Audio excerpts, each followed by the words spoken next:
তার মায়ের দেয়া তাবিজ তাকে কখনোই ভালো রাখতে পারবে না। ভুলক্রমে যদি তার গলা থেকে সেই তাবিজটা পড়ে যায়, তাহলে সেই দিন দেখবে আমার জন্য কতটা কান্নাকাটি করে। তার বয়স 70 কিংবা 80 হোক, ঠিক সেদিন আমার জন্য কান্নাকাটি করবে। সেদিন আর কোনো কিছু করার থাকবে না, কারণ সেই সময়টা ফুরিয়ে যাবে।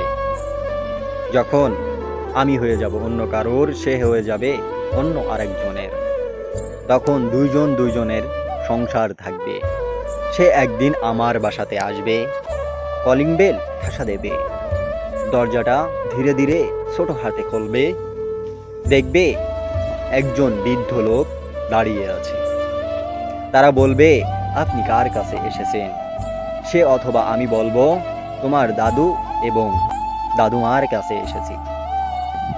হাতে লাঠি নিয়ে ধীরে ধীরে পায়ে ঘরের ভিতরে প্রবেশ করবে।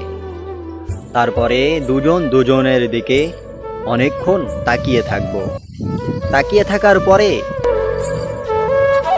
ফার্স্টে আমি অথবা সে কথা শুরু করবে যে আমাদের সেই সময়টা কতই না সুন্দর ছিল। আগের মতন সেই দীর্ঘ আলাপগুলো এখন আর করতে মন চায় না। শুধু চিন্তার ভিতরে আমরা দুজনই ডুবে থাকবো। তারপরেও সকল কথা ভুলে যেয়ে নতুন করে কথা বলবো যে তোমার সংসার কেমন চলছে। পরে সে উত্তর দেবে, যাক আলহামদুলিল্লাহ ভালো আছি। তখন আর সেই ভালোবাসার কথাগুলো সেখানে উঠবে না, সেখানে উঠবে ছেলে মেয়ের কথা। তোমার ছেলে কি করছে, তোমার মেয়ে সংসার কিভাবে করছে।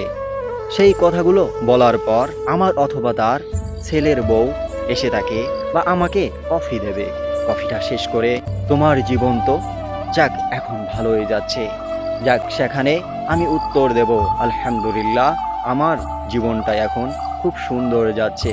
তবে এখনো একটা অভাব আছে, সেই অভাবটা হচ্ছে তুমি। সেই অভাব আমার এখন থাকতো না যদি থাকতে তুমি। যাক আলহামদুলিল্লাহ, এখন সামনে হয়তো অল্প কিছু সময় আছে, সেই সময় কথাগুলো এমন থাকবে। আল্লাহ তোমাকে ভালো রাখুক, সুস্থতা দান করুক, দীর্ঘ আয়াত দিক। সেখান থেকে আস্তে আস্তে ধীরে ধীরে ভাই ঘর থেকে বের হয়ে যাবে। তখনই সেই ছোট্ট হাতে দরজাটা আবার বন্ধ করে দেবে। তখন কিছুক্ষণ ওই দরজার দিকে তাকিয়ে থাকবে, এই মানুষটাকে আমি কতই না ভালোবেসেছিলাম।